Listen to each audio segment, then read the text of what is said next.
Баршаңызға сәлем достар, сіздермен Ақбота. Бүгін сіздермен еттің қамырын қатыру жолымен бөлісеміз, және де жұмыртқасыз осындай сап-сары қамыр илеу құпиясымен бөлісетін боламын. Каналыма тіркеліп, видеоның соңына дейін көріңіздер. Ең алдымен бөлме температурасында тұрған суымызға 1 шай қасық толтырып, тұзымызды салып, жақсылап араластырамыз. Ендігі кезекте бізге осында куркума қажет болады. Осыдан 1 шай қасық куркума саламыз. Суымыз бізде 450-500 граммға 1 шай қасық қана куркума салу қажетпіз.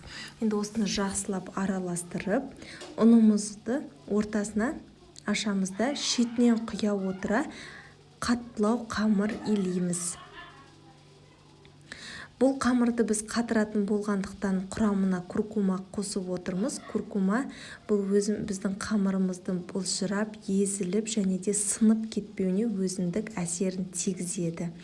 Және де куркума қосылып иленген қамырға мүлдем жұмыртқа қосып илеуге болмайды. Себебі куркума жұмыртқаны бұзып жіберетін болады.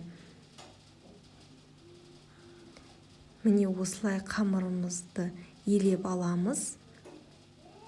Қаттылау қамыр иленді. Енді осыны салафан қалташасына салып 15-20 минутқа иін қандырамыз. Осы уақыт аралығында 1-2 рет басуды ұмытпаңыздар.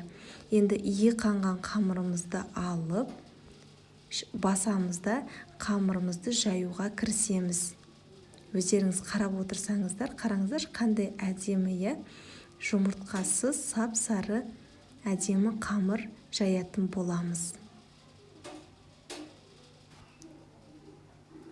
Қамырымызды басында осылай оқтаумен кішкене жұқартып аламыз. Одан кейін оқтауымызға орап, тек шетін ғана баса отыра қолымызбен видеода көрсетілгендей қамырымызды жайып алатын боламыз.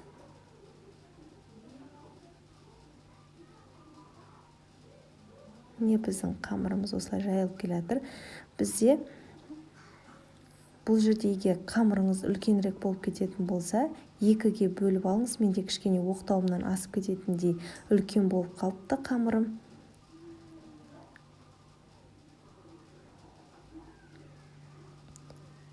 Міне осылай теп-тегіс, жыртылмайтын, езілмейтін қамырымыз дайын. Енді осыны оқтауымызға орап, ортасына ұн себуді ұмытпайсыздар. Міндетті түрде ұн жақсылап себілу қажет. Және де өзімізге қажетті мөлшерде осылай кесіп алатын боламыз. Қараңыздар, осындай теп-тегіс бірдей әдемі қамырларымыз дайын. Енді осыларды бір-бірлерінің үстіне қойып, осы қалпында салафан қалташасына салып, мұздатқышта ұзақ уақытта қатырып қоятын боламыз. Және де кез келген уақытта алып қолдана берсеңіздер болады. Ерігеніне небәрі 5 және 10 минут уақыттарыңыз кетеді.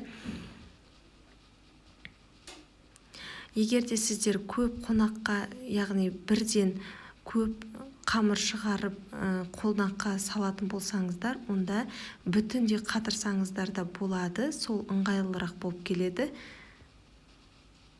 Міне қараңыздар, енді менде 2 күн мұздатқышта тұрған қамырымды шығардым. Осындай 5-10 минутта осылай ешқандай қиындықсыз ашылатын болады. Және де қараңыздар, сынбайды. Жаңа жайылған қамырдан еш айырмашылығы жоқ. Міндетті түрде сіздерде осылай қатырып қоюларыңызға болады. Және осындай ыстық сорпаға, қайнап тұрған сорпаға қамырларымызды салып, пісіріп алатын боламыз.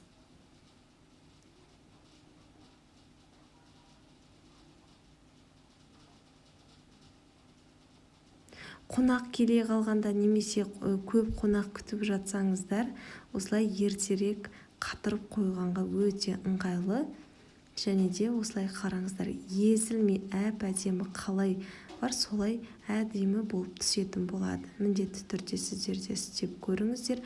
Осымен біздің қамырымыз дайын. Сіздермен болған Ақбота. Менің каналыма тіркеліп, лайк басып, қоңырау белгісін басып қойуды ұмытпаңыздар. Назарларыңызға рахмет.